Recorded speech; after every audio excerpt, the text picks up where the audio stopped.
record.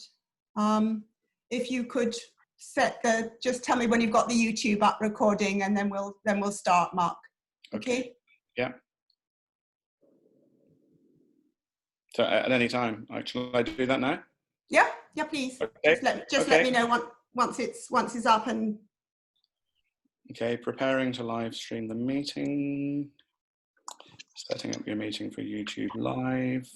It says it's now streaming, is it not yet? No. Done redirecting to YouTube.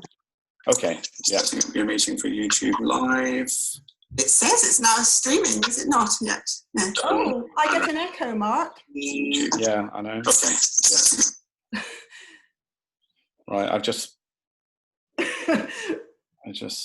clicked it to get rid of it, so I'm hoping that it's continuing. Okay. Okay, so welcome everybody to our third Kurdish Tuesday. Just to introduce myself, I'm Sarah Glynn. I'm co-convener of Scottish Solidarity with Kurdistan. Just a little bit of housekeeping then. So everybody's been muted when they come in, which is a sort of security thing. I'm sure you're all lovely, but I don't know who you all are. We've not activated the general chat, but there will be time for questions at the end. And you should be able to send questions directly to me, Sarah Glynn. If not, if that doesn't work, you'll have to send them to Mark, because, or basically you can put your hands up, so which is the easier way of doing it, because we want people to be able to ask questions directly. No need to turn your videos off unless you yourself are having trouble getting a signal, because I think it's much nicer to talk to faces than to blank screens. This will be recorded, as you know, and it's being live streamed to YouTube if we've got it set up properly. So we've set up these Kurdish Tuesdays to provide a regular opportunity to discuss Kurdish issues, and with meetings organised by different groups. And so for this third Kurdish Tuesday, we're very excited to welcome the Belgian lawyer Jan Firman, who led the legal team that successfully argued in the Belgian courts that the PKK should not be considered a terrorist organisation. It's fair to say that tonight's important topic affects all our campaigning for the Kurdish movement. The decade-long case that Jan led and that he's going to tell us about could prove hugely important in breaking down the wall of criminalisation that surrounds the PKK, and that's basically used to hamper and threaten every action that any of us takes for the Kurdish cause. I'm just a bit puzzled why, I mean, it's lovely seeing your face, Mark, but are we going to see this, are you seeing you, or? No, I'm seeing you. I think we're all seeing me. Okay. You. Okay, that's all right. So long as when it's Jan, we see Jan. That's the important bit. Okay. Then after Jan has spoken, we'll hear from his English colleague Stephen Knight, who's a barrister in London, and who will say a few words about the situation here in the UK and help us see how the Belgian case might impact on a wider context. So our speakers are obviously both lawyers, and they'll be talking about the legal arguments. But of course, laws don't emerge from a vacuum, and what counts as terrorism and who's designated a terrorist are political decisions. So many of us may have a sort of common sense view of what constitutes terrorism, but that may be very different from the definition our politicians have passed into law. Lawyers have to work with the law as is, but we also need to question how the law is this way and be aware of how it can deliberately restrict the right of resistance, even resistance to oppression. I think Trump's designation yesterday of Antifa as terrorists could act as a wake-up call for some people here. So our discussion tonight comes at a time when the UK government is bringing in even more open-ended and controlling anti-terrorism legislation, and when a British father is being tried for sending money to his son who's fighting as part of the YPG, the people who defeated ISIS. Kurds in the UK, as in other parts of Europe, feel the pressure of terrorism law that panders to our NATO ally, Turkey. So here in Edinburgh, over the last 3 years, our local Kurdish community has faced police raids on their homes and their community centre. They've suffered arrests and charges of terrorism. So far, the authorities haven't put together a case to be heard in court, but the whole community is already being punished for its support for their fellow Kurds and their mutual struggle for rights and freedom. Due to the legal sensitivity of their situation, we wouldn't want to ask anybody who's directly involved to describe what's happening, but they have written the following statement for me to read out. The Kurdish community in Scotland are used to all forms of state oppression from past memories in Turkey. But that's what we escaped from. It's the reason we left our loved ones, our land behind. 20 years ago, when we migrated to Scotland, we openly expressed ourselves to the officials. We told them we didn't view the PKK as terrorists, as murderers, but rather as freedom fighters, human rights defenders. We are first-hand witnesses of mass genocide and policies of denial by the Turkish government. We know who burnt our homes, our farms, our villages. During the last 3 years, families in Edinburgh have had their homes raided at dawn numerous times. They're fed up with being treated like terrorists, having their homes raided in front of their children, sometimes as young as 1 year old. They are mentally tired of waiting for court citations to appear in their letterboxes. As a result, many of them are refraining from coming to our centre, participating in cultural classes and social events, and interacting with others. Aside from the psychological damage this is having on our community, it has created a gap we're trying to fill. We're a working community, and on top of the social and economic issues we are battling within our daily lives, we're now trying to bring our affected individuals and families back into the community. The actions of the police have not only criminalised our community, which has built its foundations on values of peace, democracy, and unity, but they've also created feelings of hopelessness and loneliness, the exact feelings we were promised not to experience again when we were welcomed to Scotland many years ago. I know other Kurdish communities have similar experiences to relate, so I'm sure that we can all enjoy this all too rare pleasure when discussing relations with government authorities of hearing about a victory.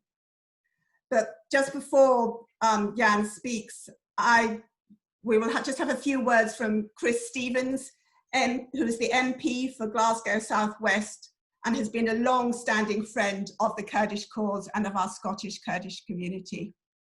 So if we can hand over to Chris. Chris? Oh, yeah, unmute him. Unmute him. Yeah.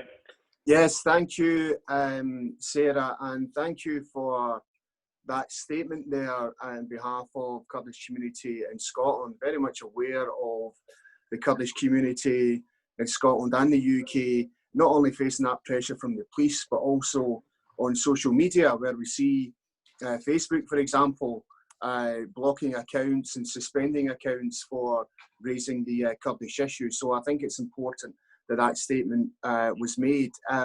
Apologies in advance, I won't be able to stay for all of this, but I do want to welcome Jan and Stephen Knight to the meeting and thank them for everything they're doing for the Kurdish cause. I'm sure there'll be many who will join and ask questions later.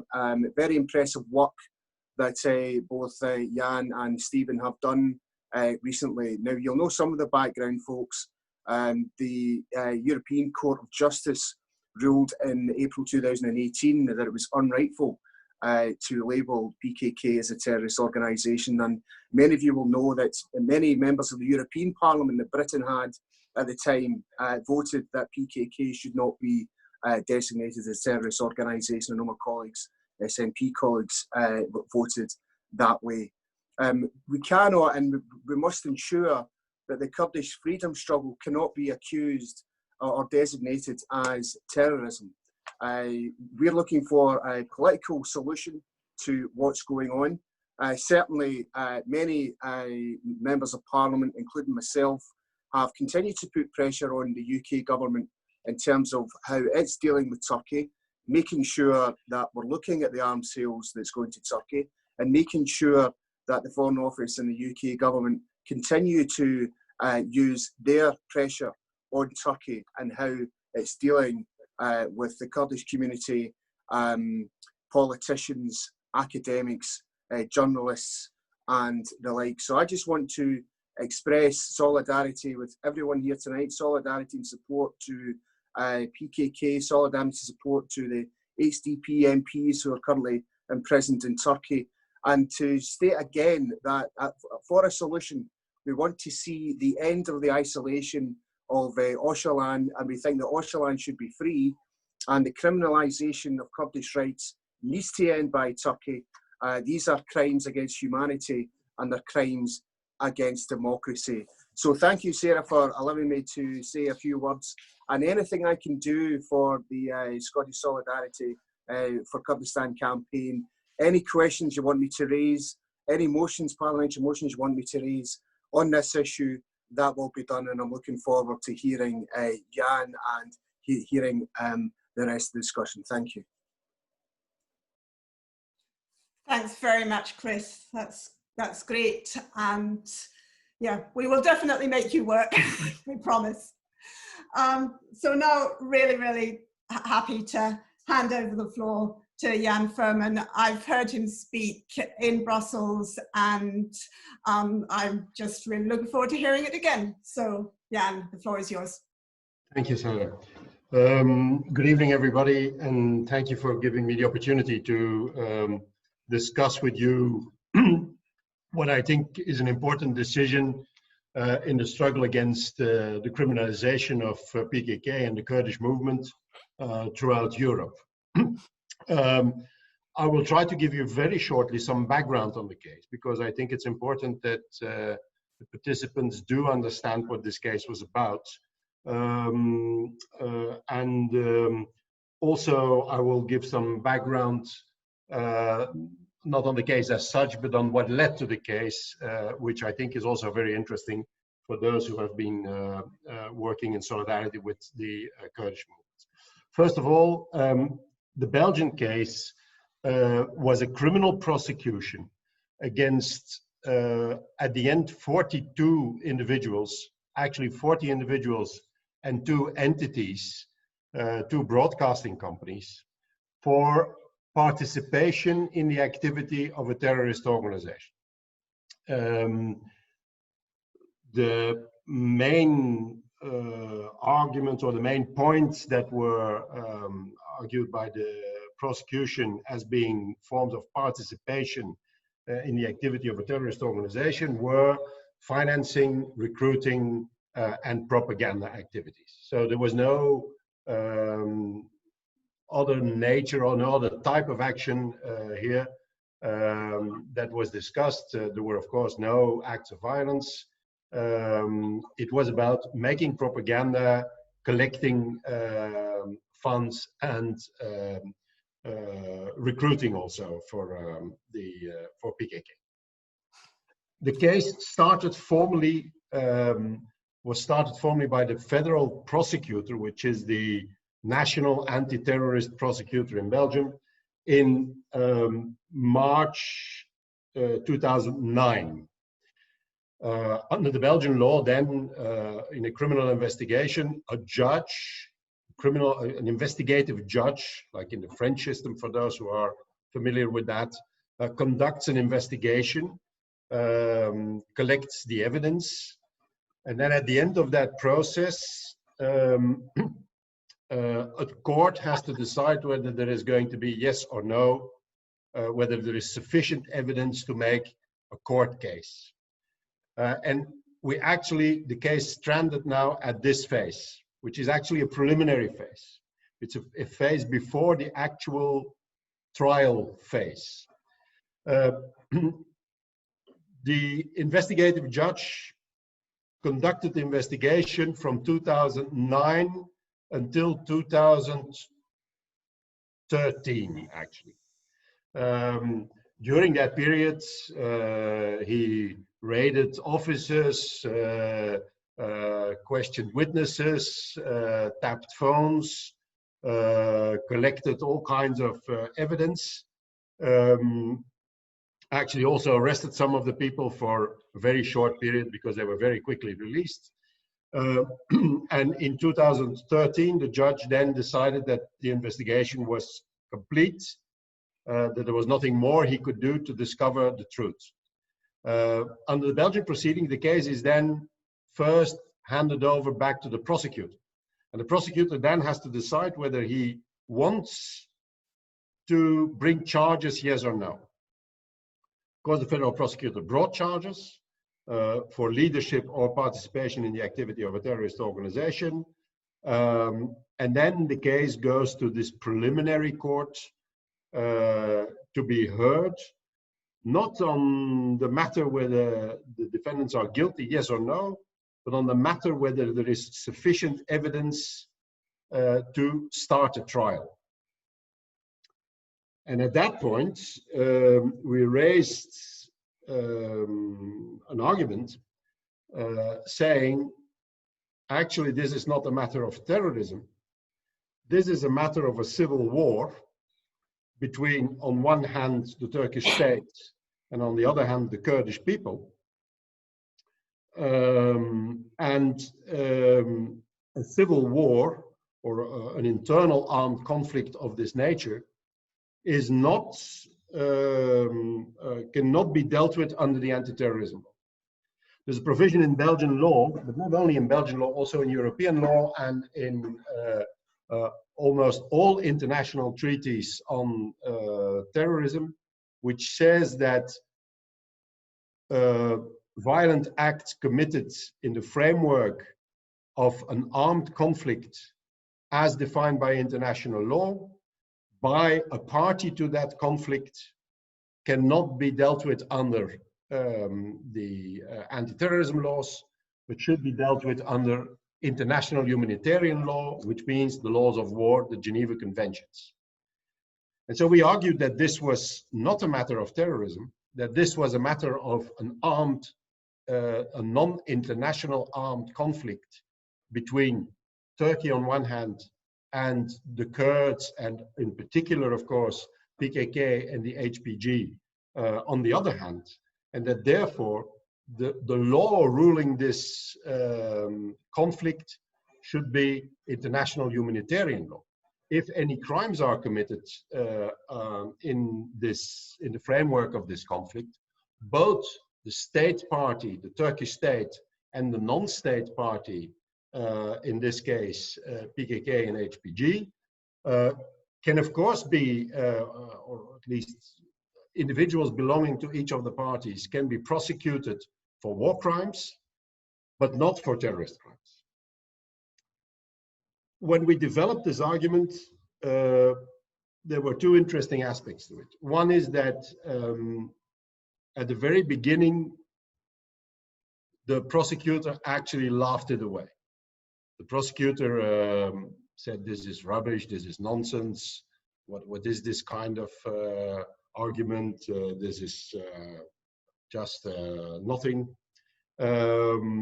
And we actually, to be very honest, when we discussed within the team whether we were going to raise this argument, yes or no, we were very skeptical about the chances of success.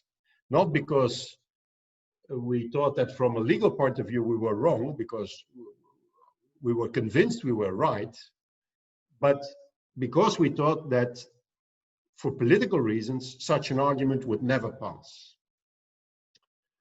And I'll get back to that in a second.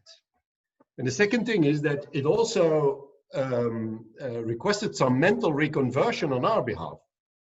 Because actually, in order to decide whether a situation is a conflict and whether an organization is a party to that conflict, there are two main criteria, two basic criteria. The first criterion is the question of the intensity of the conflict. And the second criterion is whether the non-state party, in this case PKK, is sufficiently organized to really conduct a war. And the questions of intensity and organization are measured by there are all kinds of sub-criteria. For example, firepower. Does the non-state actor have sufficient firepower to really conduct a war? Are they organized as an army? Do they have means of communication as an army? Are there sufficient, is the number of attacks big enough to be considered as a war?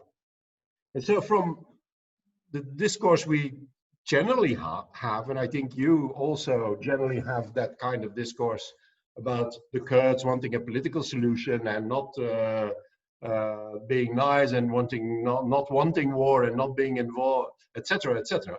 Suddenly we were into an argument about the PKK having the capacity to bring down helicopters and airplanes, having massive firepower, having artillery, and having the ability to attack in a regular attack, in a regular guerrilla attack, bigger army units. And so that was some kind of a mental reconversion to us, because instead of the gentle Kurds, we were now arguing about the capacity of the Kurds to beat up the Turkish army, which was somehow interesting. The reason why we thought that it was going to be politically very difficult to pass this, to get this argument through the court, was actually because we were aware of the prehistory of the case, because this case did not come out of the blue. This case actually is the logical consequence of a previous case that was conducted by the Belgian judicial authorities against MetTV, against and Rosh TV, against the Kurdish television broadcasting companies who have their studios in Belgium. At the end of the 1990s, the Belgian authorities conducted a case against Met and Rosh with the clear intention to close down both the whole television complex and everything related to it. That case collapsed in the criminal court, I think it was 2002, if I remind it well. Then, when the criminal case collapsed, and so there was no way through the criminal court to stop the work of Kurdish television in Belgium, actually the tax administration came in and tried to put very, very heavy tax fine on the Kurdish television. That case, the tax case, which was about millions of euros, collapsed in 2006, but already in 2005, it was clear that it was going to collapse. And in 2006, for the first time, the Belgians are contacted, well, probably not for the first time, but from what we know now, Belgian authorities are contacted by a Turkish delegation that brings a file about the Kurdish organizations in Belgium trying to revive the case against the Kurdish television, but also to extend it to the Kurdish National Congress and other Kurdish organizations in Belgium representing the Kurdish community, and of course considered by the Turkish authorities as being PKK affiliated. And so the Kurds come with some materials and try to discuss with the Belgians a new crackdown on these organizations. And the Belgians initially are very reluctant because they had this long case against MetTV, which just collapsed dramatically shortly before that. And also, actually, the Belgians, I think, were a little bit fed up with doing the dirty job for the Turkish authorities, and so in the beginning they are very reluctant. In the beginning, and also the materials provided by the Turks are very bad.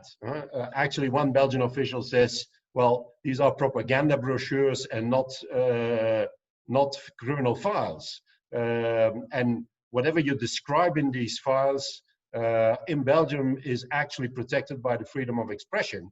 And so there's no criminal case for us there. And then the Turks do what some children do. When they can't get what they want, they go and get their bigger brother. They bring in the elder brother to threaten the other kid. So that's exactly what the Turks did. They turned to the US Embassy, and the US Embassy started in 2006 organizing meetings with Belgian officials and with Turkish officials.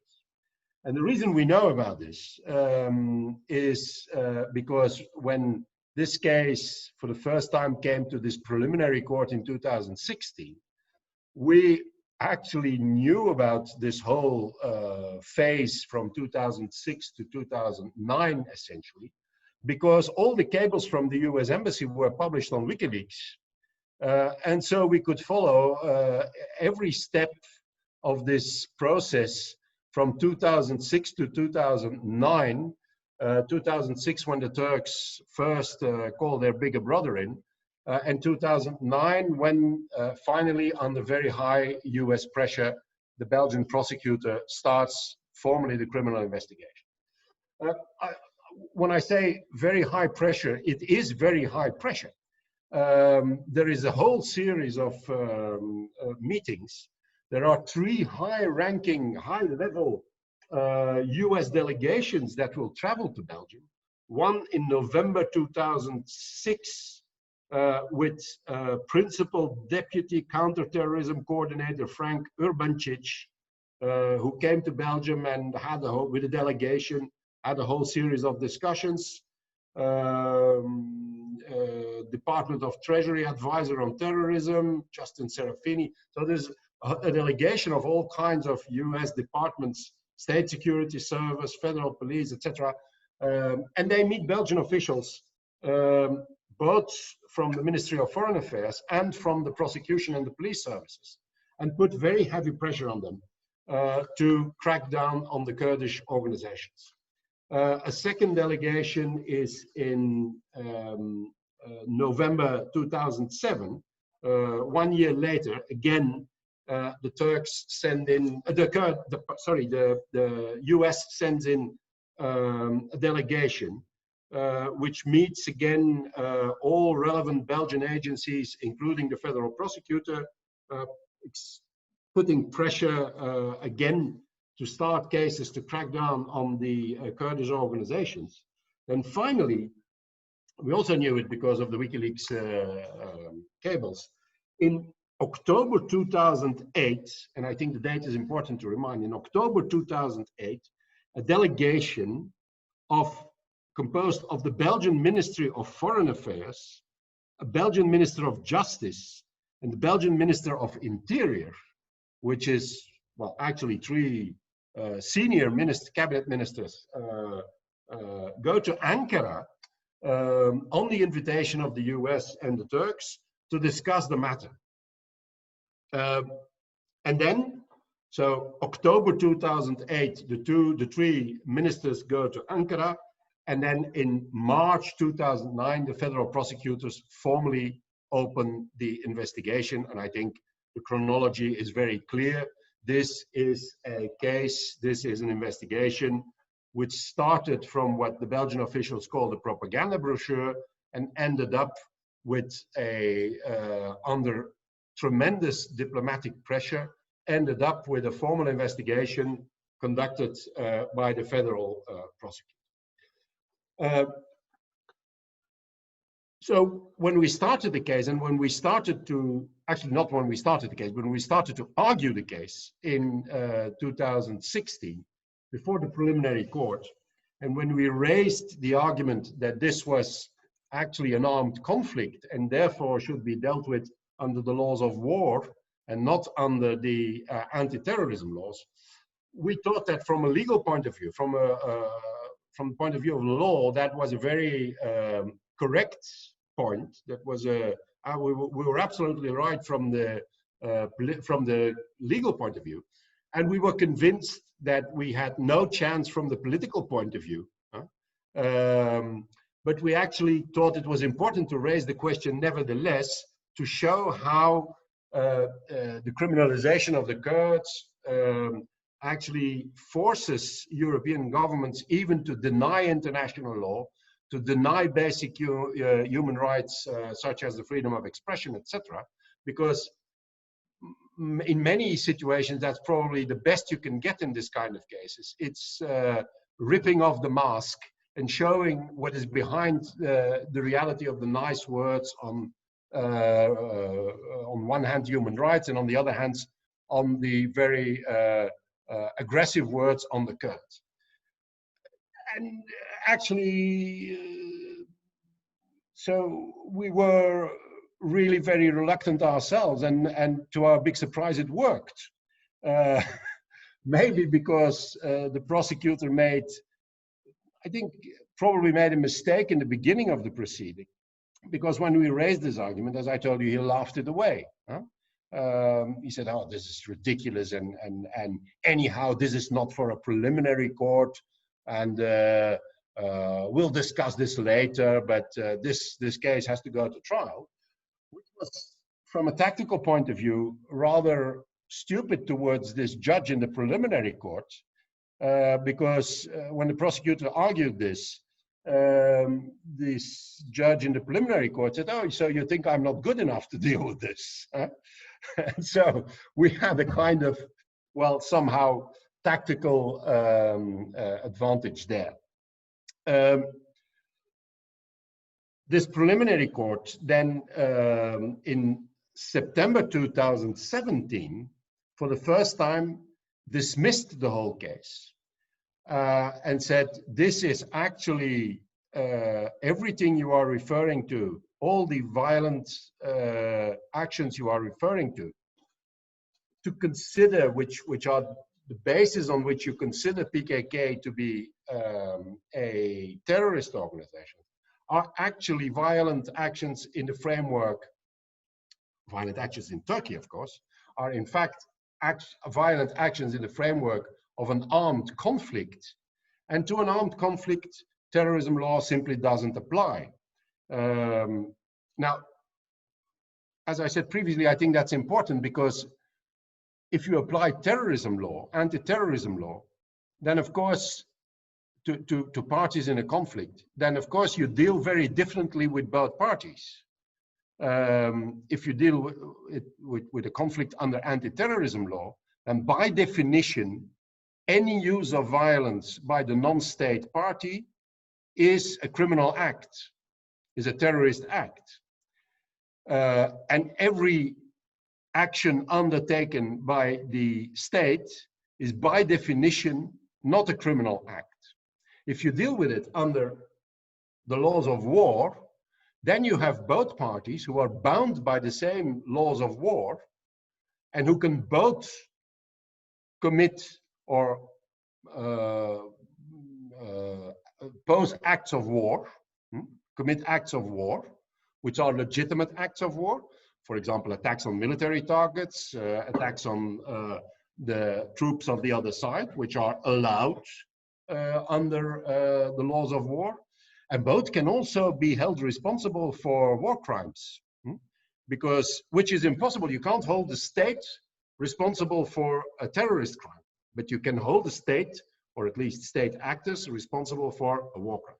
So applying the laws of war instead of the anti-terrorism laws meant that, first of all the attacks committed or done by HPG and PKK against military targets in Turkey were not to be considered as criminal acts by the Belgian justice, and were no ground to classify or to consider PKK as a terrorist organization, because these were legitimate acts of war.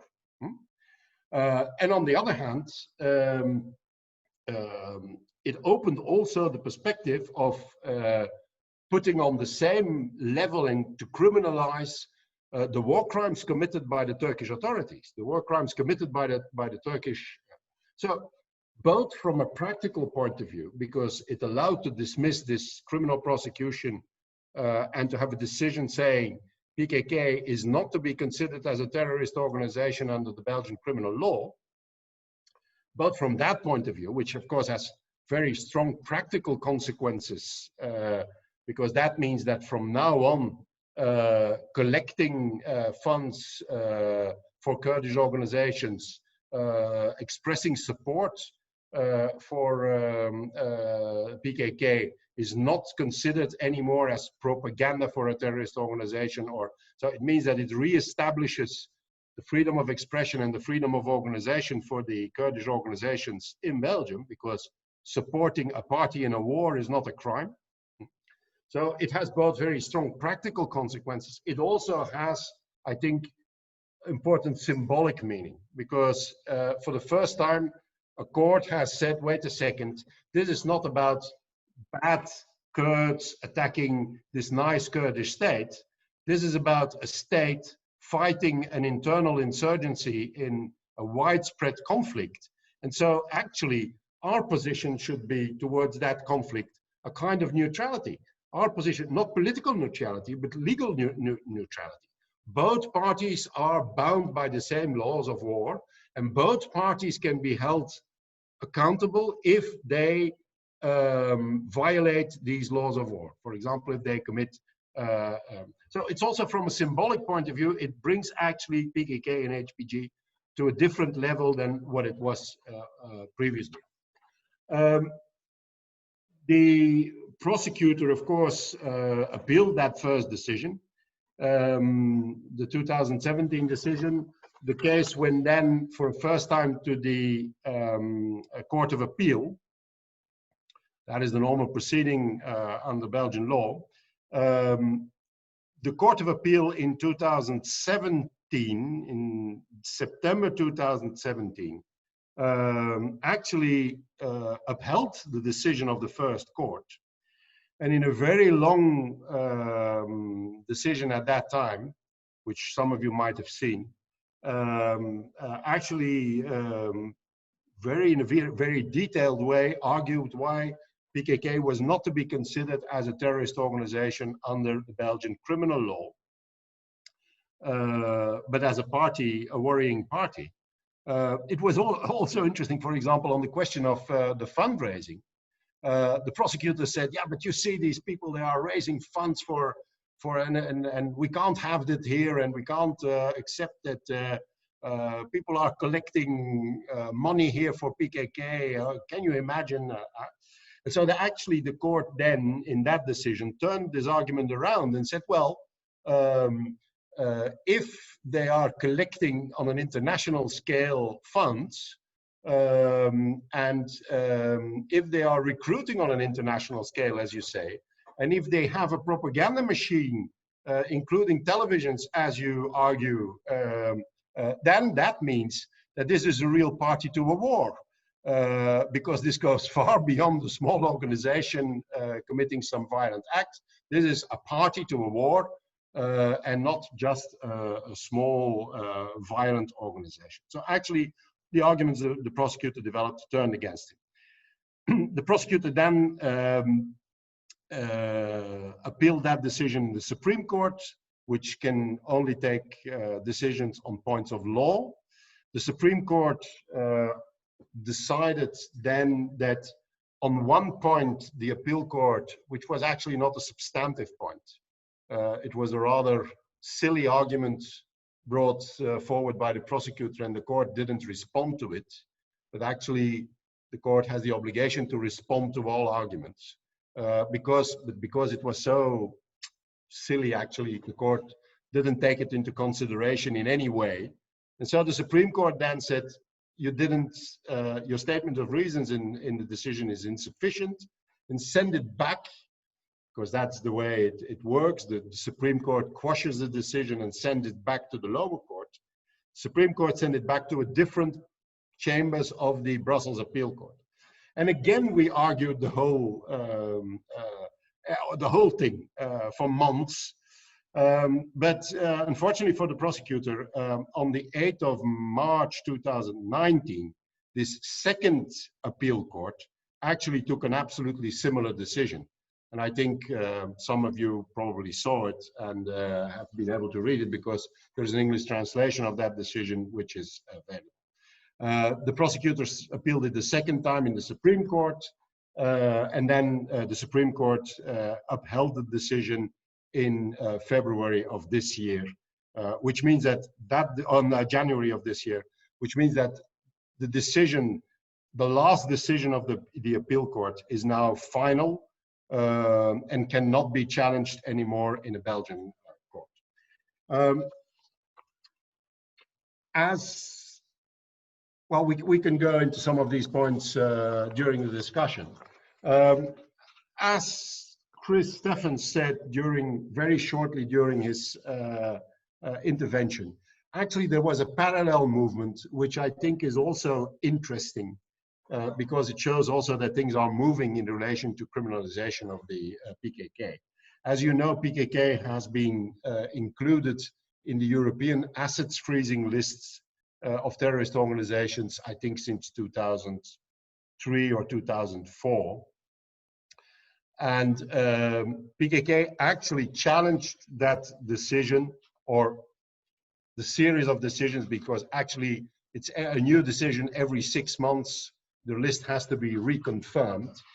And so PKK challenged that in 2014 in the European Court of Justice in Luxembourg. And on the 15th of November 2018, the General Court in Luxembourg actually issued a decision cancelling all the inclusions of PKK, all the decisions to include PKK in the European anti-terrorist and assets freezing list since 2014 until 2018. For purely procedural reasons, but really only for a procedural matter, the very last decision, which was actually taken a few days before I think the court dealt or handled the case, for procedural reasons, that very last decision could not be included in these proceedings. And so actually that decision was not cancelled, not because it was different, not because it had a better statement of reasons, not because it was sufficient, the statement of reasons was sufficient, but simply because for procedural reasons it could not be included in the series between 2014 and 2018. Actually, this last decision was taken exactly on the same grounds, as the decisions between 2014 and 2018. And so my Dutch colleagues who dealt with that case, they immediately also challenged in the European Court of Justice that last decision, which fell out of the proceedings, the period of the proceedings, and of course all the new decisions that have been taken in the meanwhile, because the European Union, as if nothing happened, simply continues to include the PKK again and again every 6 months in the list, again and again on the same statement of reasons that was found insufficient by the court for the period 2014-2018. So that is pending now, but I think it's also an important development, because if you read through the decision of the General Court, it also shows that the General Court, to some extent, if you read between the lines, it says a little bit the same as what the Belgian officials said. There are materials provided by the Turks. That materials anyhow are not sufficient. And actually there is not much more than that. National courts have been taking decisions based on Turkish materials. These Turkish materials have been proven to be unsound. And so these national court decisions which have been turning around in Germany and France, etc., actually don't have much more weight than the initial materials provided by the Turkish authorities. The European decision refers, for example, to a list of incidents that occurred in Turkey, and the Belgian prosecutor actually brought the same list of incidents into our proceedings and said, look how terrible the PKK is, look how bad and how violent they are. But when we analyzed that list, and we could see that there were actually in that list, of course, a series of actions against legitimate military targets, which for the Belgian proceedings were anyhow considered to be out of the scope, but also a series of false flag actions, a series of actions which subsequently showed or were shown to be actually actions taken by the Turkish army to put the blame on PKK. There were some of the incidents in which initially the Turkish authorities said, well, this is PKK, arrested some people, said these people are linked to PKK, so you see it's them who committed these acts, and where even Turkish courts in the meanwhile acquitted these individuals and said, we have no idea who did this. We have no evidence whatsoever who did this. Still, the European courts, the European Union and the prosecutor in the Belgian court just put forward these incidents as being proven committed by PKK. Now, and I'll just finish on that.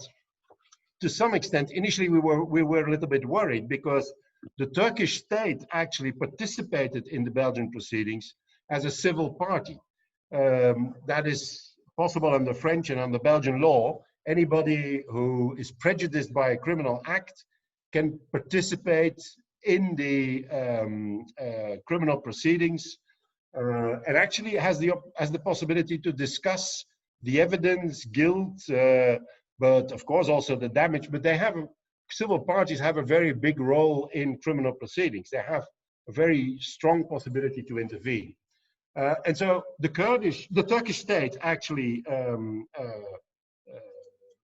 was a civil party in this proceedings.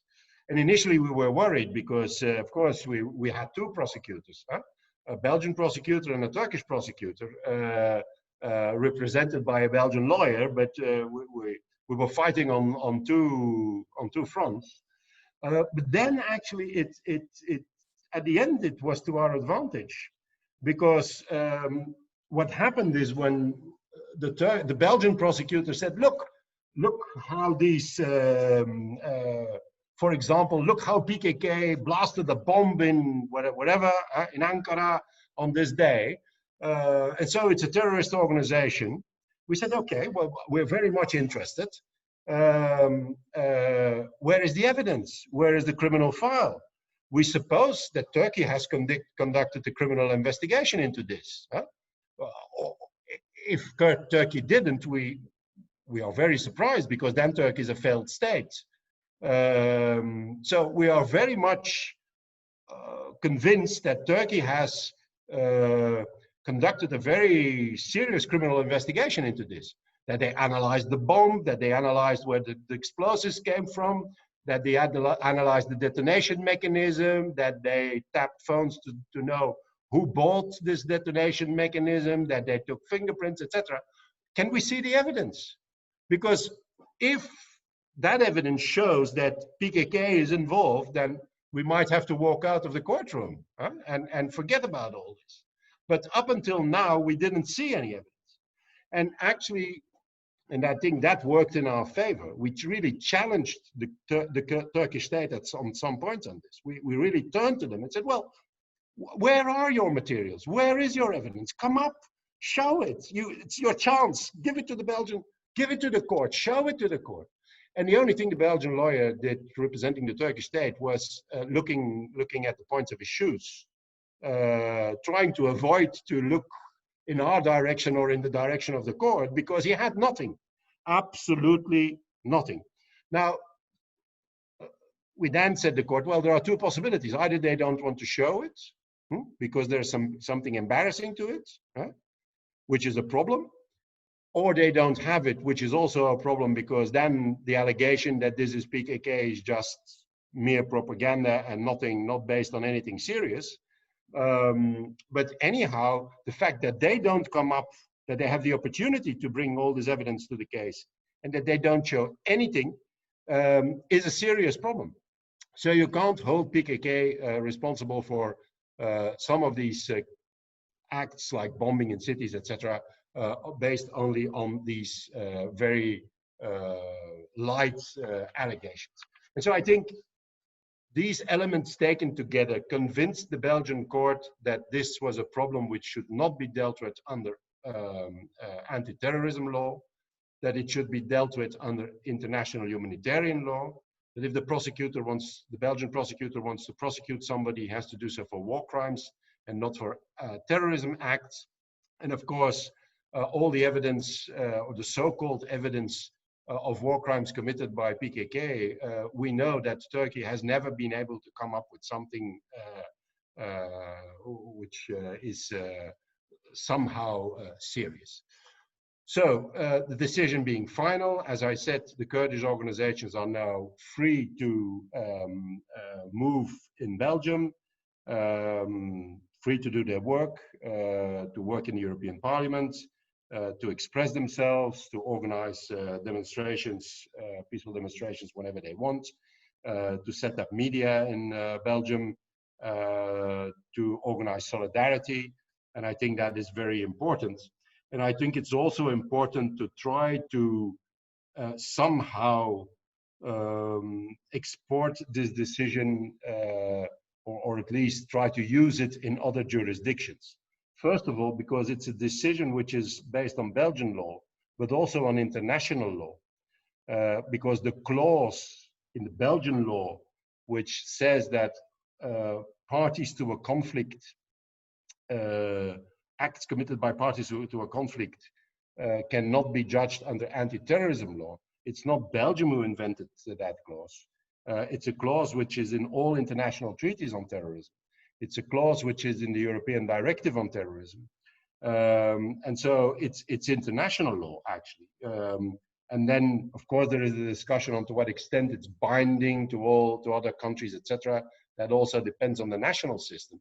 But it's actually a principle of international law that whenever there is a conflict, an armed conflict in a country, it should be ruled by international humanitarian law, and parties should be considered or should be dealt with on a level of some level of equality, but not criminalizing one and allowing the other party, the state party, to do whatever they want to do. So these, I talked longer than I promised to do, but I'm sorry, but it needs some background, I think, for your listeners for the participants to understand what this case is about. Thank you very much, Jan. And yeah, I could have gone on listening for a lot longer. That's absolutely fascinating and encouraging too, which, my goodness me, we need.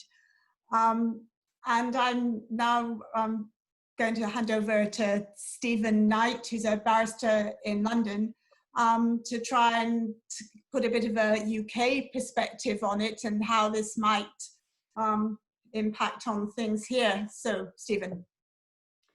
Thank you, Sarah, and thank you, Jan, for that very detailed discussion of the position in Belgium. I'm going to talk about the question of prescription, which is the legal process of banning an organisation as it applies in the UK, and look at the avenues that are open to us to deprescribe an organisation, and in particular the PKK. And what I'm going to try and focus on is a case that we would like to bring within the UK system to attempt to push forward the deprescription of the PKK. Now, to do that, I'm going to talk firstly about the concept of prescription itself and the concept of terrorism in British law. And it was something that was introduced in the Terrorism Act 2000. This process of systematically banning or prescribing various organisations, many of whom communities see as their legitimate political expressions. So to prescribe an organisation takes very little work on the part of the government. Essentially, the Home Secretary simply makes a decision that the organisation should be banned, and she adds the organisation to the list of prescribed organisations, and she can do it simply because she believes that the organisation is concerned in terrorism. And that sounds like it should be a fairly simple matter. It should be something that's fairly serious. But it raises the question of what does it mean for an organisation to be concerned in terrorism? And to find the answer to that, we just need to look at the Terrorism Act 2000, section 1 of which tells us what terrorism is. And it's actually something that's extremely broad in nature. So an organisation could be concerned in terrorism if it does an action which either involves serious violence against a person, well, you may assume that would be the case, or involves serious damage to property, endangers a person's life other than that of the person committing the action, creates a serious risk to the health or safety of the public, or to just a section of the public, or does an action that's designed seriously to interfere with or seriously disrupt an electronic system. And it has to do those actions or threaten those actions in a way that's designed to influence a government or an international governmental organisation, or to intimidate the public, or to intimidate just a section of the public. And it has to do it or threaten those actions for the purpose of advancing a political, religious, racial, or ideological cause. Now, that's all a bit of a mouthful. But what does it mean in practice? Well, if we look at the example of the PKK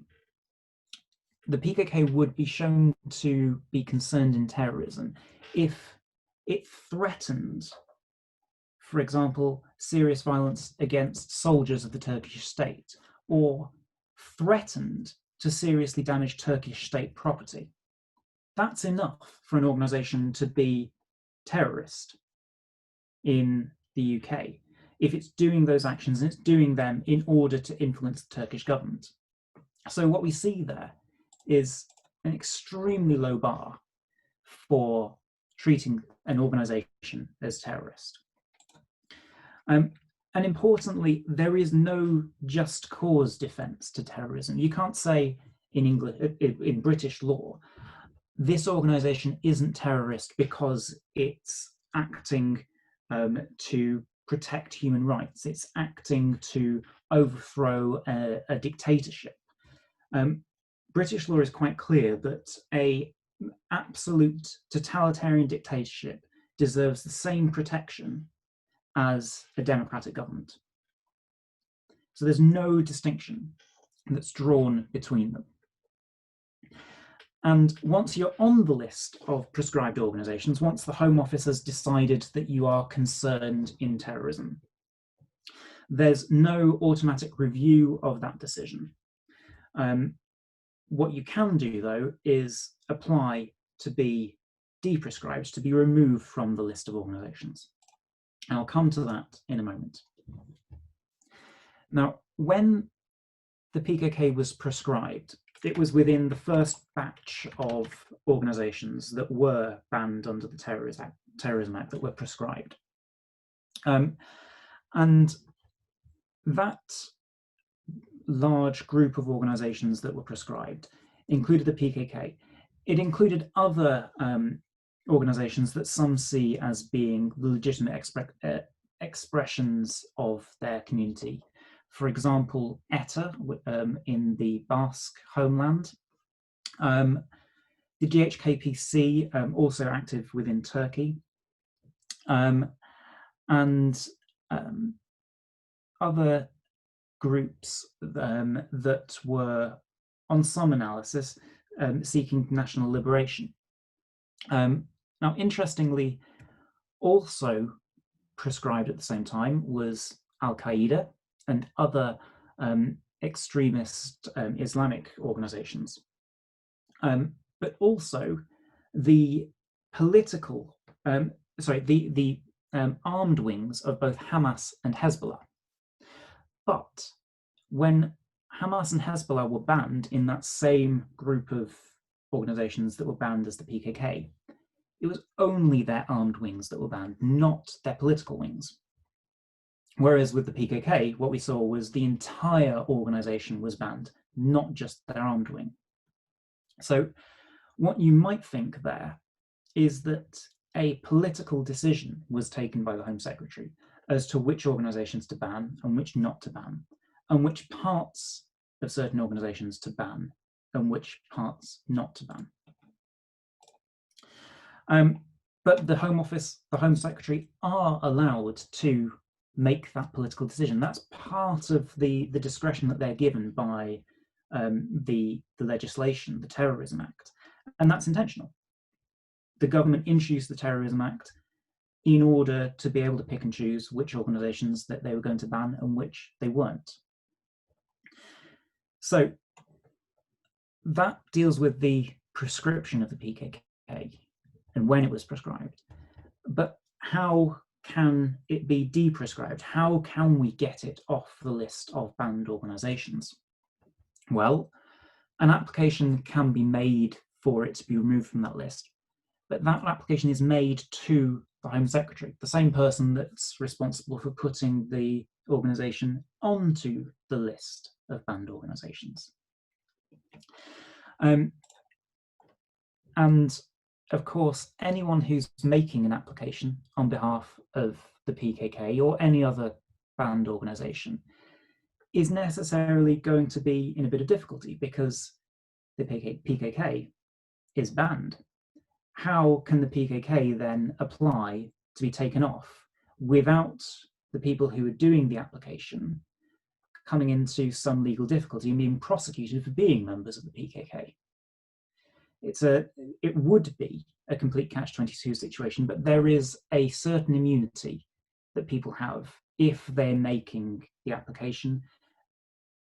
The information that they give to the Home Office in order to make the application can't be used against them for certain terrorism offences, including the offence of being part of the organisation.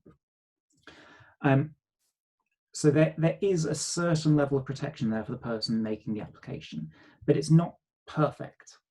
And even though the Home Office can't use the information that you give them in order to prosecute you, if you weren't a British citizen, they could still use the information in order to remove your leave to remain in the UK, or they could use the information that you give them to prosecute someone else. So it's not a system without risks, but there is that opportunity there to make the application for deprescription. The question then is, how does the Home Office actually approach that application made by or on behalf of the PKK to remove it from the list of prescribed organisations? Well, there is a two-stage test in law that comes from another case dealing with a completely different organisation, the People's Mujahideen of Iran. They brought a case asking to be removed from the list, and they were taken off the list. And the test it's a two-stage test. Firstly, under British law, is the PKK actually concerned in terrorism, as Britain defines what terrorism is? And the second stage is essentially a discretion that the Home Office and Home Secretary have as to whether to remove, even if the PKK is involved in terrorism, then to remove it anyway from the list. And in exercising that discretion, there are a number of things that the Home Secretary, Home Office would consider. and that have been considered in other similar cases. Firstly, they'd be looking at the nature and scale of the organisation's activities. So essentially, is it important enough to be added to a list of banned organisations? Secondly, the specific threat that the organisation poses to the UK. Now, the PKK, you may think, poses no threat whatsoever to the to the UK or to the UK's interests, given that its activities seem to be limited to Turkey and the surrounding region. The next thing that they'd look at is the specific threat that the PKK poses to British nationals overseas. And again, you may think that the PKK doesn't actually pose a threat to British nationals overseas. The only people that it would pose a threat to would be Turkish members of the Turkish security apparatus. Fourth thing that they would look at would be the extent of the organisation's presence in the UK. So, is it something that's really relevant for the UK to actually look at banning? And finally, the need to support international partners in the fight against terrorism.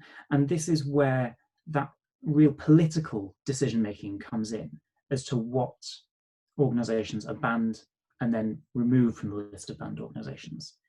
Because Turkey is one of the UK's international partners in the fight against terrorism.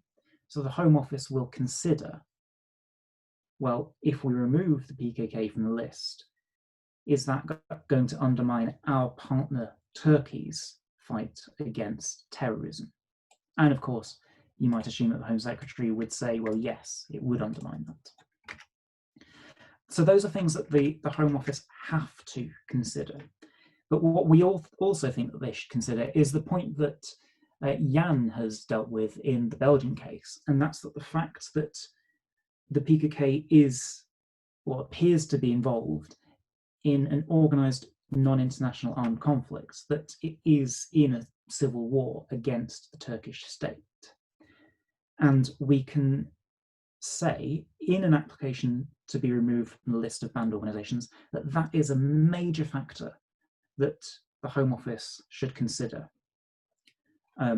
Essentially, that we shouldn't be getting legally involved, as Jan talks about, in the civil wars of other countries.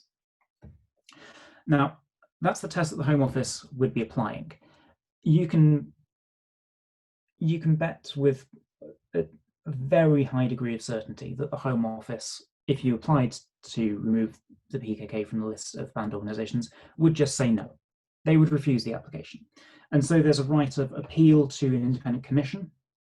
In that appeal, the Home Office can rely on secret evidence. No doubt that would include the sort of material that Jan has talked about, Turkish propaganda about the conflict with the PKK. And you can bet that that material would be withheld on national security grounds, essentially saying that anyone challenging the PKK can't look at the evidence. Sorry, anyone challenging the ban on the PKK can't look at the evidence because it would undermine British national security interests and Turkish national security interests. What we'd hope to do, of course, in a case brought in the UK is use the example of what's happened in Belgium to show that a British court can't rely on evidence put forward by the Turkish state, because that evidence simply doesn't stand up to scrutiny when scrutiny is allowed to be applied to it. I'm going to wrap up by talking about the ideal applicants that we have in this case, and then hopefully the floor can be open to questions. But it's what we would be looking for is people who have a secure status in the UK, so people whose immigration position isn't at risk, so primarily British citizens, and not dual nationals or people who would want to travel to Turkey, because you can bet that anyone who puts their head above the parapet as a client in this sort of case would be prosecuted by Turkey if they were to ever travel there. On this call along with me is my colleague Paul Heron from the Public Interest Law Centre. He's been working with me on the case that we are trying to bring with regard to the deprescription of the PKK. And we'd both be happy to answer any questions either on this call or perhaps later if anyone is interested in getting involved in the case, particularly if anyone would want to be considered as the client to actually bring the case to have the application to deprescribe the PKK. I recognise I've gone on for quite a while already, so I'm going to mute myself now and hand back over to Sarah.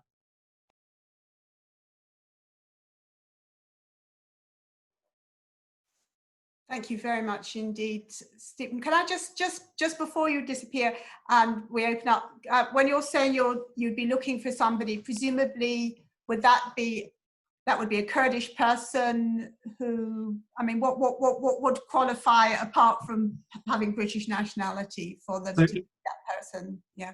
It would be necessary for them to have a direct interest in the case. Now, your sort of ideal client, or the person that the law sees as the ideal person to bring this case, would be a member of the PKK because they have an obvious interest in the PKK being deprescribed.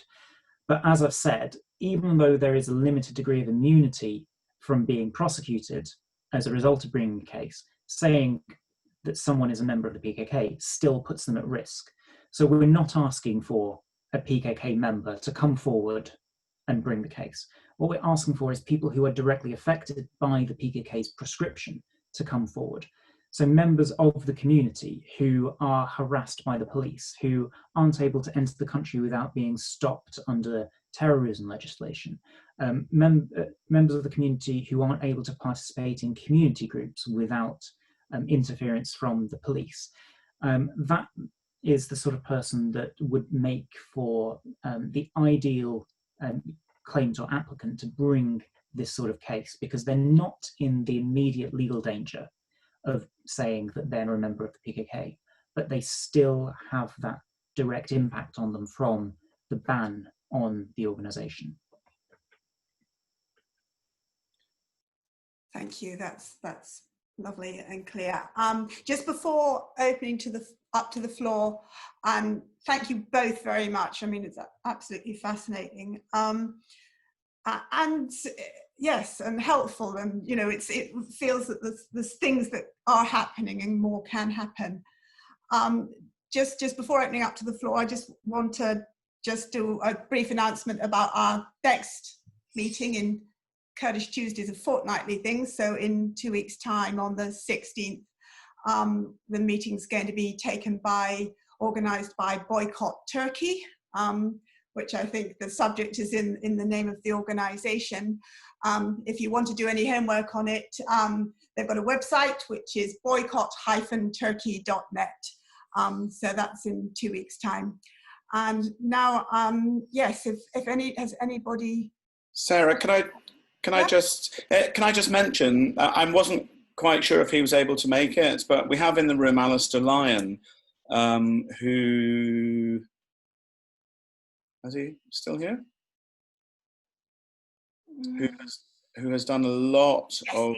Yes. Yeah, could you, Alistair, can I invite you if you like, to see if you want to say a few words? Would that be okay? So, I mean, Alistair has done such a lot of work on this topic. And meanwhile, others, please think of what. Hi, can you hear me? Yes, Alistair, we can hear you. So, forgive me, I'm just about to lose all my battery, but I'm trying to keep it going. But I should be okay.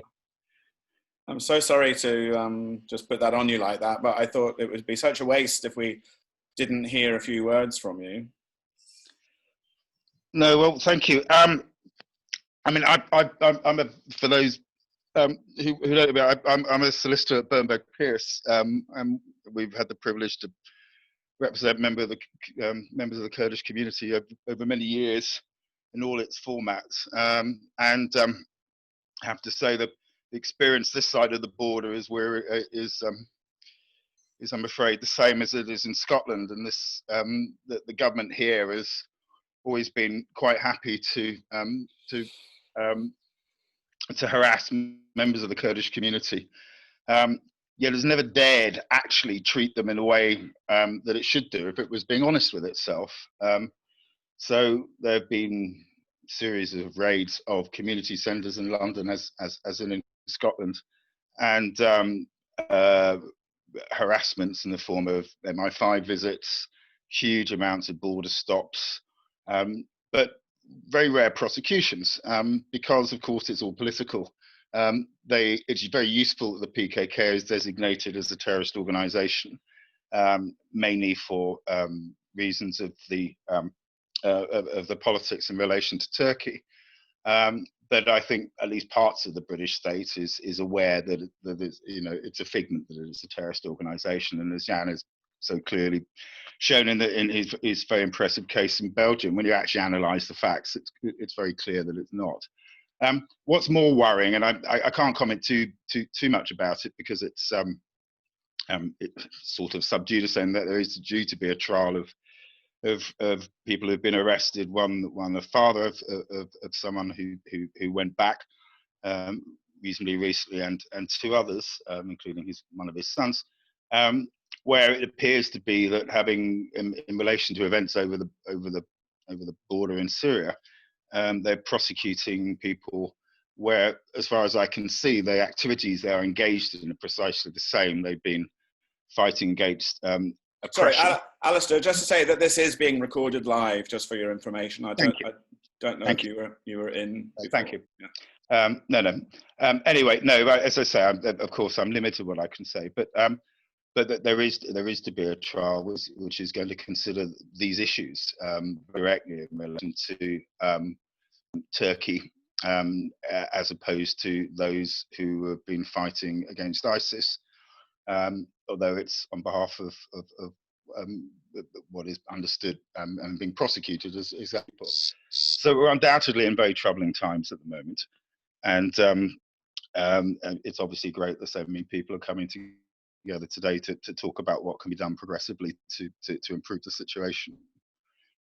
Anyway, thank you very much for asking me to make some comments. Are you hanging around for the questions, Alistair?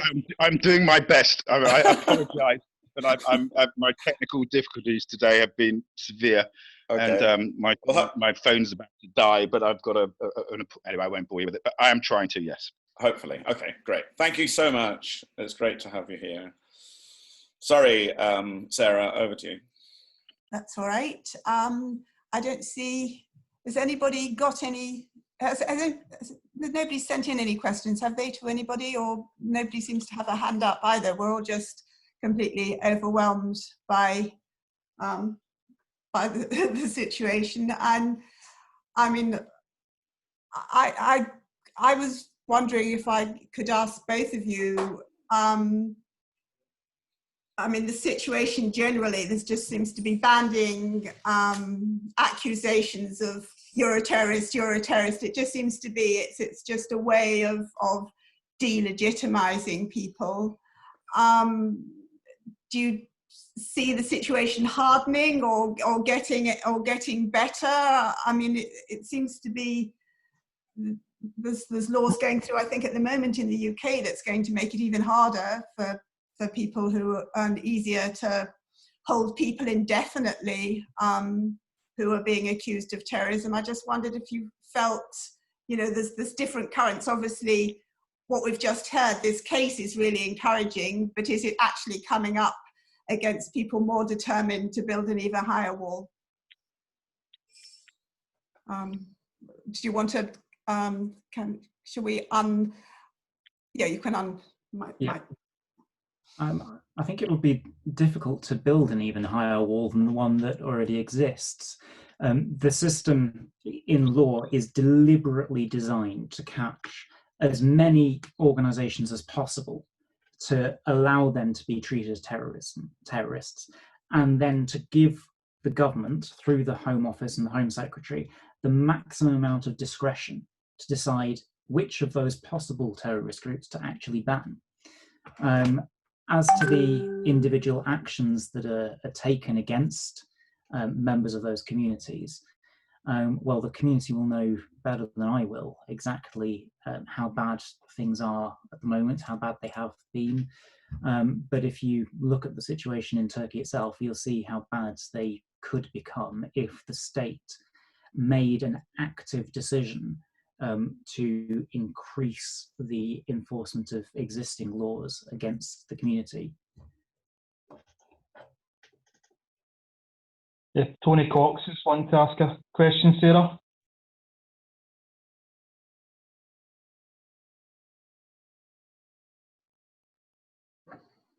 We don't hear Sarah. Yes, Sarah, you're on mute. Yeah, Tony, you should be off mute. Just to ask about what you think the implications are of the recent pronouncements by Trump with regards to Antifa in the United States. He's going to declare that a terror organisation. Presumably, the process by which they actually define a terror organisation over there is similar to over here. And on the other issue, I mean, I've got my suspicions that even groups like Scottish Unemployed Workers Network have actually been deemed to be terrorist organisations, considering the way that we actually get treated sometimes, you know, when we're outside the brew and things like that, you know. I think we were wondering about with plastic explosives on us. So I've got no doubts at all that this will actually become more and more an issue rather than less. Maybe if I could say a word to that. I think it's very obvious that after a period, if you look at it in a slightly longer historical perspective, after the Second World War, there has been a movement in international law to gradually grant some kind of status to non-state actors. And I think that's a logical consequence, first of all, of the war, where, of course, all throughout the world, non-state actors, resistance movements, were heavily involved in defeating the Axis powers. And so inevitably that led to a position which was different from the pre-war perspective, where by definition any action against the state was a criminal action. And it's actually that perspective that allowed also the Nazi occupants in Europe to, even from a legal point of view, to argue that the resistance movement was a criminal terrorist movement and could not be a legitimate. So first the anti-fascist resistance, then the anti-colonial struggles, where of course also all these struggles were conducted by non-state actors, because at that time they were not states, led to, especially in the Geneva Conventions, in the additional protocols to the Geneva Conventions, to a position where international law, to some extent, I would say, gave some kind of position to non-state actors in conflicts and tried to somehow balance the positions of states and non-state actors. Non-state actors have never been on the same position as states, but nevertheless, international law recognized some legitimacy to what, under certain circumstances, what they did. And that's a heritage we have from previous struggles in law. It's obvious that with the anti-terrorist logics, we're back to the pre-war logics, where any action undertaken against the state, whether it's legitimate resistance against repression, or whether it's a liberation struggle or an emancipatory movement or whatever, is again, by definition, not only on the national level, because of course you can't expect national states to say, okay, our opponent in this conflict is a nice, or that's not what it's about. But on an international level, we're also back into a situation where this kind of opposition against the state, by definition, is criminalized.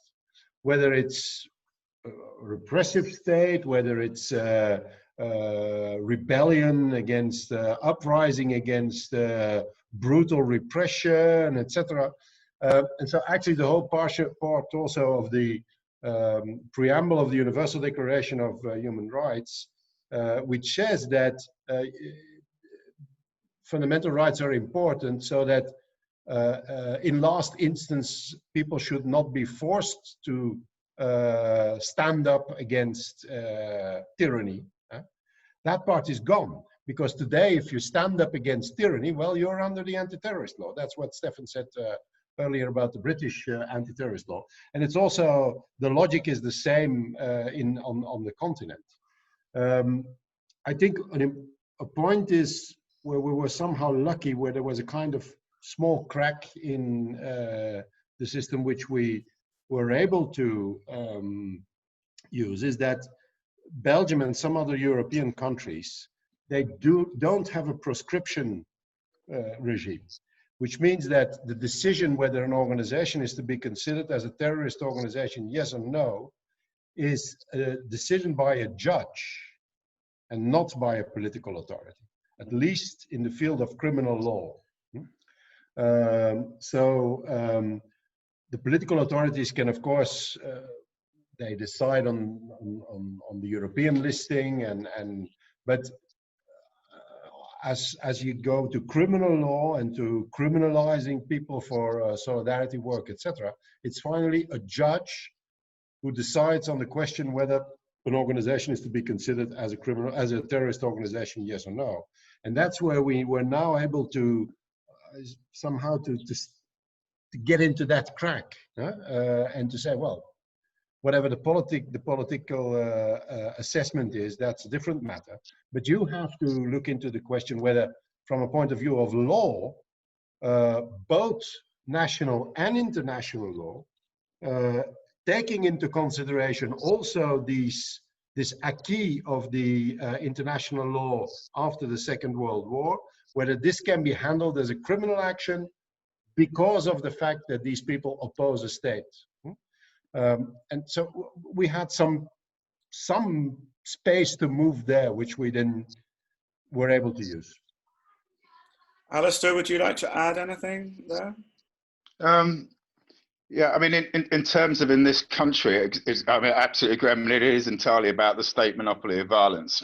You know, only states have the right to use violence. And in terms of the case law, it's been getting progressively worse. There's a case called Roe, in which it was being argued about self-defense and what do you do in the context of self-defense, which is normally recognized in criminal law as a very protected form of defense, and particularly relevant in political cases. And the idea was what happens if someone is using self-defense, but also has a religious motivation as well. This was a case of someone who went to Bosnia, and the question of fighting or thinking about fighting there. And the court decided that essentially, if you had a mixed motivation, that was sufficient to be culpable in criminal law for terrorism. So in essence, the only time at the moment it claims that you can, that you might possibly have a defense in terrorism is if you have no ideology whatsoever. So in theory, a mercenary would be not guilty of an offence. You could go get paid lots of money to fight against, well, whoever you want. You may commit other offences, of course, but you wouldn't be committing an act of terrorism. The big irony of all of this is that when the Terrorism Act was introduced in 2000 in Britain, and there was a challenge to it, which we had some involvement in, but if you look at some of the debates, it was suggested at the time, people were saying in relation to the Kurds, interestingly, they were saying because of Iraq, they're saying, well, what about the Peshmerga? What about the Peshmerga? Are they going to be, you know, those who are fighting against Saddam Hussein, are they going to be called under this? And it was Jack Straw said, absolutely not, no way, no one could ever imagine outlawing any of these, you know, any of these sorts of activities. And of course, they have done. And when it came in this country, it was done on a all or nothing basis, and it's pretty much remained that. It's state sanctioned to get on the list for terrorism. And when the PKK were put on in 2000, it was a list including Al-Qaeda, some fairly obvious unattractive groups, along with lots of groups that would traditionally be considered to be, insurgencies or however one would describe it. But yeah, it's pretty depressing stuff. Maybe can I add one word to that? Because actually, all the examples Alistair is citing or bringing forward, including the one on the mixed motivation, etc. We actually had all that also in Belgian courts with very bad decisions, very confused, but also confusing and very decisions going in all kinds of directions, including on the mixed motivation. What makes me hopeful is that there are some cracks, because in this wall, the court now in this decision actually puts to some extent some order in all this. And says, no, the point you have to look at is not what is the motivation of the person. We had some decisions previously saying anybody who wants to participate in jihad is not participating, is a terrorist because the motivation is jihad and not a freedom war, something like that. Actually, the Brussels court now, I think, very correctly says that's not the question. The question is whether this is a conflict under international law. Then you have to deal with it as a conflict under international law. If the actions undertaken by the organization are actions which are part of a conflict as defined by international law, then you have to deal with it on a legal framework based on international law, which of course we felt during the whole case also the shadow of ISIS over the case. And the prosecutor very often used also this and said, yeah, but if you say PKK is not a terrorist organization on these grounds, then tomorrow I will not be able to prosecute ISIS anymore.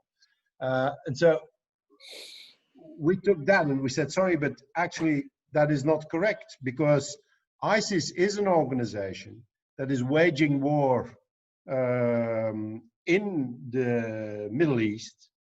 And actually, you should prosecute them for the war crimes, the crimes against humanity, the acts of genocide, but you should prosecute those as not as acts of terrorism, but as war crimes, crimes against humanity, and war crimes.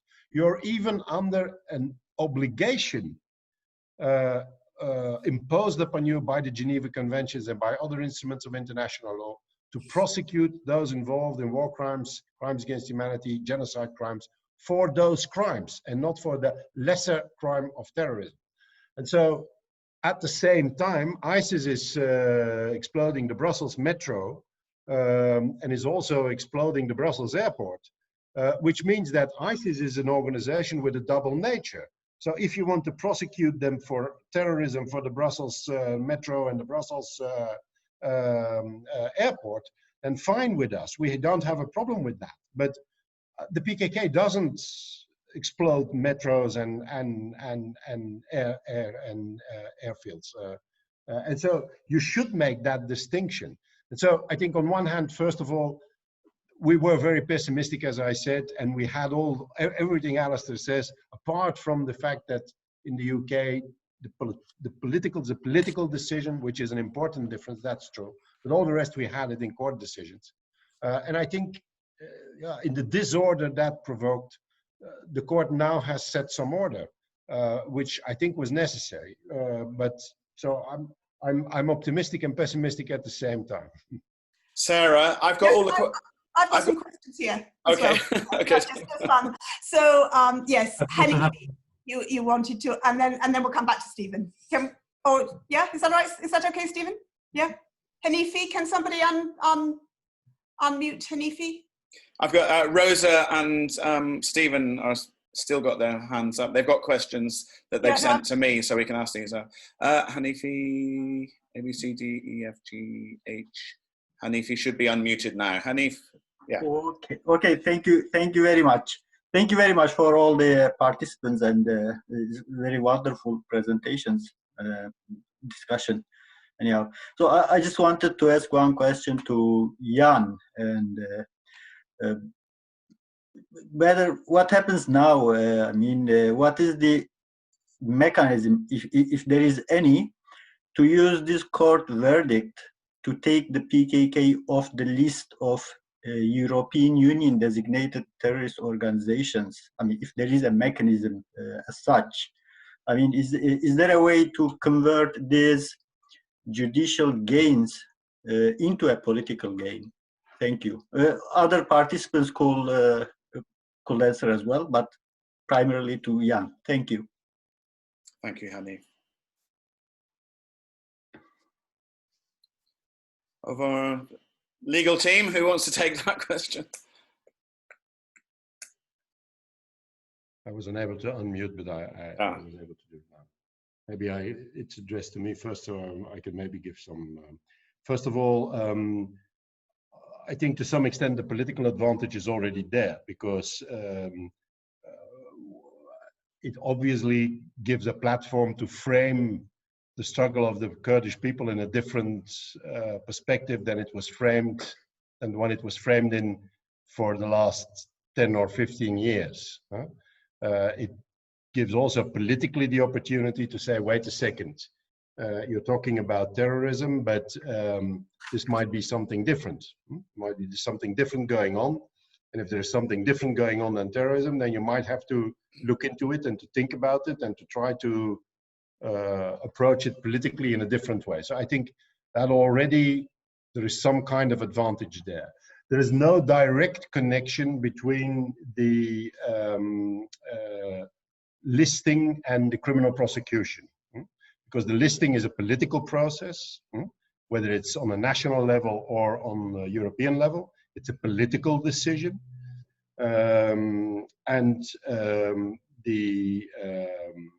actually the dismissal of the case, the prosecution, is a judicial criminal law case.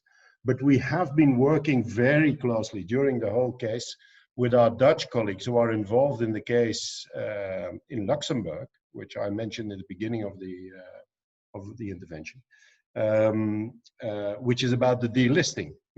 And so we've been exchanging constantly materials because, of course, the prosecutor used also the listing as an argument.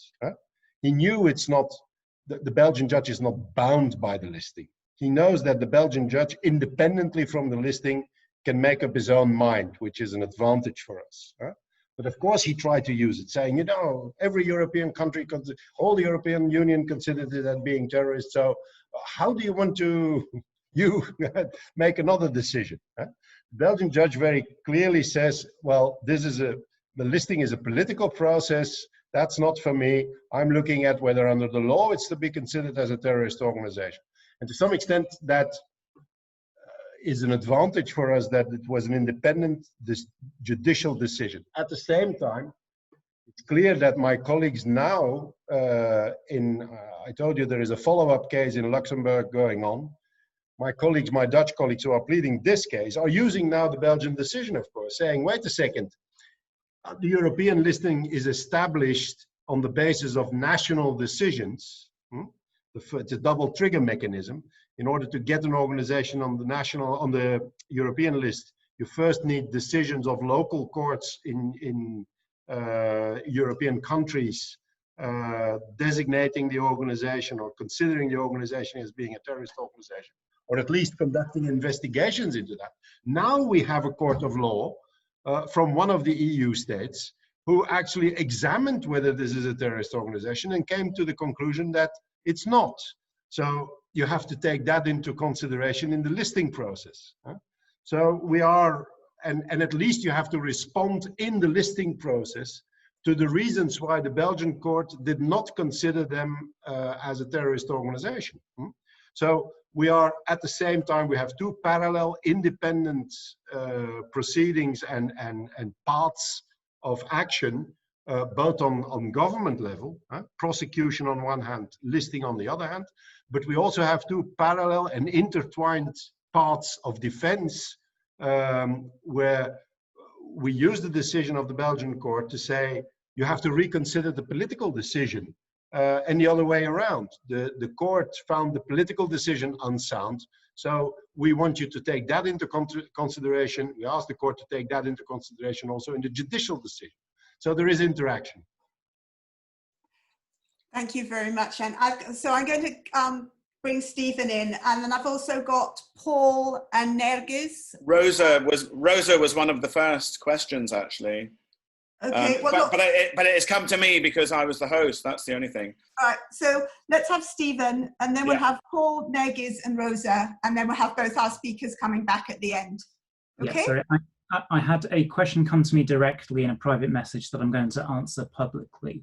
The question related to an application for deprescription of the PKK in Britain, and it was, can the application be made in a group rather than one client? And the answer to that is yes, and that would be ideal. What you would most want to see is a group of people together saying, we are representative of our community. And in fact, when the PKK was originally placed on the list of banned organizations in 2000, there was a judicial review of that decision, which had over 100 claimants who were bringing that legal case, and many, many more who wanted to be joined into it as well. That case didn't succeed because of various jurisdictional issues that I don't need to go into, but that's exactly what we'd want to see in any application being brought forward now. As many people as representative of the community as possible. And if anyone does want to get involved in bringing that, then, as I said earlier, Paul Heron, who's on this call at the Public Interest Law Centre, would be very happy to speak to you. You can either Google Public Interest Law Centre, and his details are on there, or his email address is paul.heron@pilc.org.uk. That's paul.heron@pilc.org.uk. Thanks very much, Stephen. Can someone unmute? Is Paul still here? Can someone unmute Paul? Paul? Yeah. Yes, Paul Christian Namphy. Oh, right, yes, got it. Yeah, unmuted. Yes, Paul.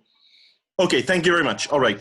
So the question that I had to Jan Firman in particular was about his analysis of the state of war paradigm versus the sovereign state versus non-state actor paradigm in terms of the right to use violence. So the question is that the United Nations, of course, unlike the European Union, unlike NATO, unlike the United States, does not view the PKK as a terrorist organization. And so is the state of war paradigm, is there room for us in the activist community to really push the UN toward a position which is more balanced between the Kurds on the one hand and the Turkish state on the other? I think the UN is a great example, unlike states such as the United States, where you see this terrible imbalance. So hopefully if Trump is gone in 6 or 7 months, maybe that will be revisited. But in the meantime, is the UN a good advocacy target? And should we just have those 3 questions and then you can answer all of them? So Nergis? I think Nergis has already been asked. So Rosa, was that the question? That was the first one. Oh, Stephen's got his hand up. No, I think that just hasn't come down. Rosa, yeah.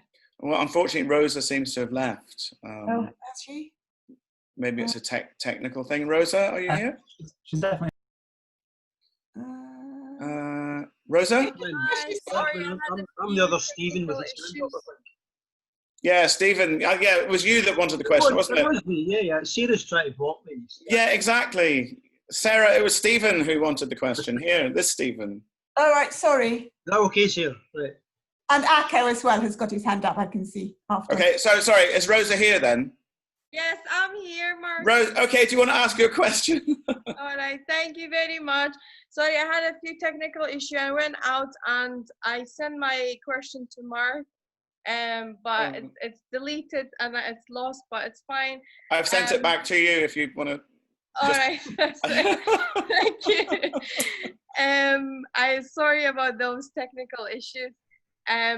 Basically I wanted to first of all to really thank Jan for his hard work and that he's given a hope to the Kurdish community that the Kurdish people can be stopped criminalizing us if we are active in the community. Most likely we are always related back to PKK being a terrorist organization. So thank you so much from the bottom of all the Kurdish community that you have set a precedent that the PKK can be removed as a terrorist organization. And I am more than happy to support Stephen for his work in the UK to try to build a case for the Home Secretary to look into it. But basically, it will be a hard, campaign or lobbying because of the Kurdish people being criminalized, and it's hard for members of the PKK coming forward for building that case. So it is very challenging. But I wanted to ask a question. So how many, when did you start kind of building this case, and how many people have they've come forward for building this case in the UK? And my question is for Stephen, really. Should we have all the questions? Is that okay? And then have the two speakers come in at the end. So, sorry, Stephen Smiley, and then Akko, and then Tony again. Okay, thanks, Sarah, and thank you, Jan and Stephen, for the contributions. I'm a member of the National Executive of Unison, which is the biggest public service union, or biggest union in the UK. And I just, in terms of the non-state organisations, I'm old enough to remember when the miners' union were declared the enemy within, and the whole plethora of anti-trade union laws designed to protect the state interest from an employer's interest from workers. And of course, we've also seen how environmental groups, animal rights groups have been labelled in that way, if not prescribed officially legally, but labelled as terrorist organisations because they threaten, and the idea that only the state can legitimately use violence.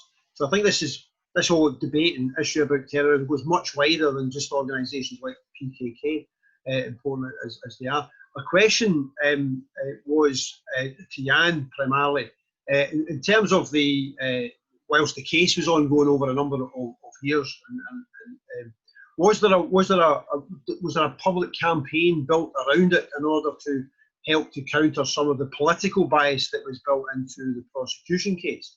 And if so, what party, what Belgian, with trade unions, political organisations, were they involved in that kind of public campaign, or was it just a very legal argument that was prosecuted, or the defence was taken on just a legal basis? Thank you. And Akko, can somebody Mark, can you unmute Akko? Akko, yeah. Yeah, it should be on, yeah, Akko. Hello everyone, apology for being late to join you for other commitment. First of all, I would like to thank you everybody to organizing this event. And as Rosa said, we really appreciate you all have been involved with progressing this case and decriminalizing Kurdistan Workers' Party in a terrorist organization list, and also decriminalizing PKK. This is really important for us, and this is already being written in the history. So it makes a big difference for us, and not always say we have only mountain as a friend. So we really appreciate that, and it's an important support for all the Kurdish people around the world. My question was for the floor, actually, how important and effective the public campaign to delisting Kurdistan Worker Party in the terrorist list, and raising awareness how legally effective this collecting thousands and thousands, hundreds of thousands of signatures and raising awareness in the grassroots community to support this case in the court, and also using this in the future in other part of the court sessions. Thank you. Okay, thank you. And then finally, Tony, before we go back to our two speakers. Can I ask a question? I think you can ask a question, Mark. Shall we let Tony and then you? Yeah. Oh, Tony.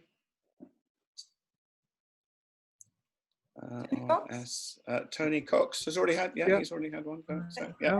The question I was wanting to ask, it suddenly occurred to me, actually, is the status and position or potential position of bourgeois resistance theory within all this, particularly with regards to the legal aspect of it. The medieval European states all sanctioned the right to resist through Thomas Aquinas, his right resistance theory, or right to resist theory, was pretty much general, one degree or another throughout the medieval states. And in this country, we have the Scottish resistance theory, which was both secular and religious, and was actually used to prosecute Charles I, and actually led to regicide during the Civil War period, so-called. Tony, do you have a question? Whatever happened to bourgeois resistance theory? What status it actually has within law, either in this country or in any of the other European countries? Because it has obvious implications. Tony, thank you very much. We've only got literally 5 minutes left. I'd just like to say, I mean, as inspiring as Jan's presentation and his example from the Belgian court is, I, to be honest, am not so optimistic in terms of the British state, because we have seen the British state over the last couple of years deepen its ties to the Turkish regime.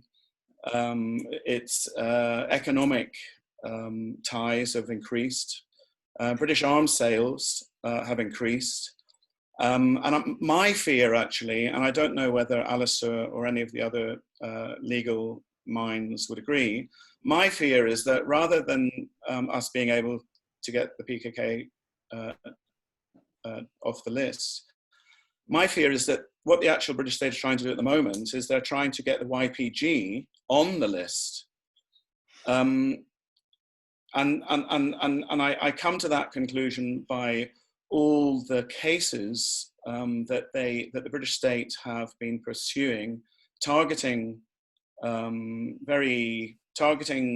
people who they think are easy catches. They haven't, they would never target somebody like Mesa Gifford, who is out there and very confident of his arguments for all the reasons that Jan went into, because there is no argument. I mean, the PKK is not a terrorist organization, and it's just a ridiculous political relationship that the British government have, very akin to the British relationship with the racist regime, the apartheid regime of South Africa. And I just like to ask Alistair, especially in summary, am I right to be pessimistic? And if that is the case, does that mean that activists such as ourselves have just got to redouble our efforts to try to raise as much awareness and support and in exposing the British government's relationship with the Turkish regime that is indefensible, but is very difficult with the label of terrorism hanging around.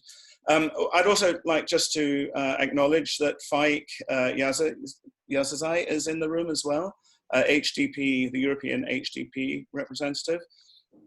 Sarah, can I invite Faik just to you say, can. just to say? Yes, hi Faik. But we're not going to be strict about the 9 o'clock rule, by the way. I mean, okay, that's good. Faik? Do you want to say something, Faik? I can't unmute. I can't unmute him for some reason. Oh yeah. Faik, hello. Hello. Hello. Welcome to the meeting. It's great to have you here. Would you like to say anything to us? Yeah. Hello. Thank you. It's very nice to see Jan there. I had listened to him in the conference in Brussels at the European Parliament. So Sarah was also there, and she wanted me to organize this meeting and contact him. So I made Sarah to contact Jan. So I'm very happy to help you to realize this meeting. And I really appreciate this meeting. It was really very, very fascinating meeting. So I want to thank to all participants and all speakers there. So I can say this, and I had already asked a question before. My question was at the European Parliament. So maybe I can repeat this question here. If it is possible to do something legal against the governments or the ministers who say that even the court decided that PKK is not a terrorist organization, but we will keep it in our terrorist organization list politically. So is there any legal way to start a process against these governments or ministers or authorities? So this is my question to Jan. Thank you, Faik, very much. Thanks, Faik. So can I suggest we have Stephen and then we have Jan to wind up at the end? If Alistair could answer my question, I'd be really grateful as well. Okay, I'm going to take these as quickly as I can and only deal with the ones that are directly relevant to me. Rose's question about, sorry, Faik, could you mute your microphone? Yeah, I've muted, yeah. Rose's question about starting building the case and how many people have come forward. There's a limit to what I can talk about due to client confidentiality issues. We've been engaging with various community members in London for over 6 months now and have potential clients, but things are progressing slowly, more slowly than we would like. And what is needed is community pressure to push it forward, for the community to come forward and say that we actually want this to go ahead. Or alternatively, for the community to say, no, this isn't the avenue that we want to go down. But it's important to note that this mustn't be a case that's by the lawyers. It mustn't be a lawyer's case. We've got a case that's ready and able to be put together, but it needs to be in the hands of the Kurdish community and not just lawyers. And that brings me on to Akko's question about the need to show broad community support for the case. That's what we need. We need to see as many potential clients as possible and people coming forward to say the PKK should be deprescribed and this is why. They are the legitimate political expression of our community. But a legal fight is only one part of a wider political fight that needs to involve the community. It needs to involve trade unions. It needs to involve supportive political parties. So we need that broad brush approach from the community, but also from other sectors in society, but also making sure that the legal fight is conceptualized as only part of a wider fight. If I can just briefly address Mark's comments about the YPG, putting them on the list of terrorist organizations, prescribed organizations, is somewhat difficult whilst they're not active in conflict with the Turkish state or the Syrian regime. But I am still somewhat surprised that the British government hasn't tried to prescribe the YPG. I think they probably haven't tried because it would be politically unpalatable. whilst they're still cooperating with the Syrian Democratic Forces to fight Daesh and Daesh's remnants. But it may well be coming in the future. If there's anything else that anyone wants me to deal with directly, they can always contact me by just typing a message here. Thank you, Stephen. Alistair, would you like to add anything to that, Alistair? No, I agree with everything Stephen just said. I mean, I think in terms of the legal challenges, absolutely. I mean, they're part of the political challenge. And the political challenge, answering your question, is very difficult. What I was very concerned about, Jan referred to the case at the EU level, dealing with money laundering, etc., in relation to PKK. There was one country that decided to intervene to try and keep the PKK on the list, and that was Britain. It was not invited. It obviously did it for its own political reasons. And that's quite a clear indication of what the state level view is in relation to Turkey. And in relation to recent prosecutions, again, it's unclear whether one can say it's a trend, but it's very worrying that people are being prosecuted now, when in effect they weren't being prosecuted for the last 2 or 3, 4 years for the same behaviour. And again, it's, you know, one has to sit in its political context, and it's not a positive trend. Yeah, that's what I thought. Would Jan like to wind us up and last word? Well, maybe there were a few questions directly to. Yes, yes. Oh, yeah, with answers to the questions, of course, as well. Yeah. Faik asked in the Parliament and asked again today whether the Belgian Minister of Foreign Affairs, who immediately after the court gave its decision, said, well, yeah, but we can still consider the PKK as a terrorist organization, whether we could bring up some case against him. And I will answer as I did in the European Parliament. Unfortunately, under Belgian law, talking rubbish is not a crime. So no, you can't make a legal argument directly out of such a statement. He should, of course, also politically take into consideration the fact that a judge decided that this organization in particular could not be considered as a terrorist organization. But I think the real legal case about this, the real place where this is going to be discussed is, of course, the European Court of Justice, where the cases, the follow-up cases on the listing are coming up in the near future, and where actually the opponent, the other party is the European Council, which means including the Belgian government, of course, because Belgian government is part of the Council of Ministers. So you can't bring up specifically a legal case, and I don't think that would be of any use also to do it. But politically, of course, you can use the decision, and also in the case in Luxembourg, in the upcoming case in Luxembourg, the Belgian decision, I'm sure, will be used to argue in favor of delisting on a European level. There was a second question about the UN. And to be very honest, I've been several times the last years, the last 5 years, let's say, maybe a little bit more. I've been very active on different questions and on the Kurds in the Human Rights Council sessions in Geneva. And I think that is a UN forum. That is actually the main forum where these questions are discussed or should be discussed together with the General Assembly.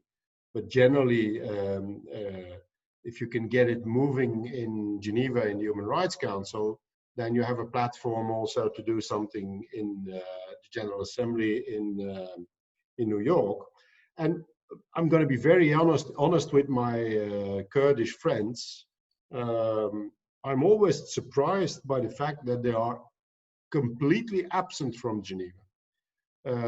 So I think there is an area there, a field of action, possibility to do a lot of work with governments and also with NGOs that my Kurdish friends are missing. I'm always surprised that the human rights violations in Turkey, the violations of international law, of fundamental rights, people's rights, individual rights in Turkey, especially in relation to the Kurdish people, are as good as absent from the discussion in the Human Rights Council in Geneva. And I definitely think that is a missed opportunity. I definitely think that is a battlefield where the Kurds should be present and should make themselves be heard.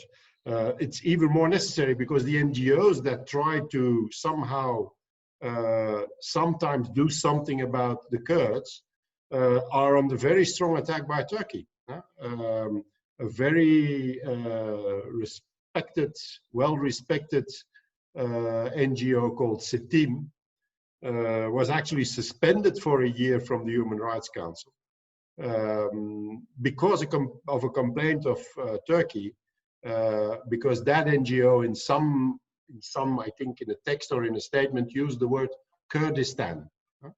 And so Turkey immediately jumped on that and got this NGO suspended. And I think if there would be more activity, NGO activity in the Human Rights Council on behalf of the Kurds, that definitely would have been more difficult. And then the last, more global question, and I think that's maybe a also summing up a little bit the discussion. There were some questions about public campaigns, what role did public campaigns play or can play in getting things moving on the judicial level. It's obvious that I would say public campaigns influence the public, and judges are to some extent part of that public. So if you want to try to use the cracks in the system, if you want to try to benefit from the cracks in the system and trying to use these to your advantage, it's obvious that at the same time having a political campaign, strong political awareness, strong awareness in the public opinion is very important. In this case, which we dealt now with in Belgium, I would say there was less focused attention of a campaign on the case as such. There was less attention now than in the previous case on MedTV in the 1990s, where there was a very strong campaign on the freedom of expression, and that was much less now. At the same time, of course, the role played by the Kurds in the Middle East somehow created a form of sympathy on a broader scale, which to some extent made it also easier for us. For example, and that kind of sympathy, of that kind of awareness also plays in the judiciary. When the case came for the first time to this preliminary court, the investigating judge has to make a report on his investigation, an oral report on what he has done and what that kind of evidence he collected. And so generally the judge will say, and I tapped this phone and we did some search operations there, and we had witnesses from there. So we'll give an overview of what has been done. And to our big surprise, in this case, the investigating judge said, as an introductory statement, actually as the only statement he made in the court, as the only report he made in on the case, he said, I was told in the beginning of this case, when I started my investigation, I was told that these people were very nasty, very bad people. And actually, throughout the case, I'm not quite sure that that is the case. Now that I heard more about it, and now that I was able to study it more, I'm not quite sure that we know what we are doing here. These might be also freedom fighters. Thank you very much. End of statement. So, I mean, it shows that also within the judiciary, there are different opinions. The prosecutor was shouting that these were terrible terrorists and massacring children and whatever. And the investigating judge actually openly said in court, I'm not quite sure that these people are nasty. They might also be freedom fighters. Thank you. And so I think we have to use those cracks. You know, my US colleagues, in relation to the way the ultra-right is using law, especially in Latin America, against Lula and against Maduro and against the former president of Ecuador, etc. They and also the way multinationals are attacking lawyers and victim communities, etc. They use the term lawfare instead of warfare, lawfare.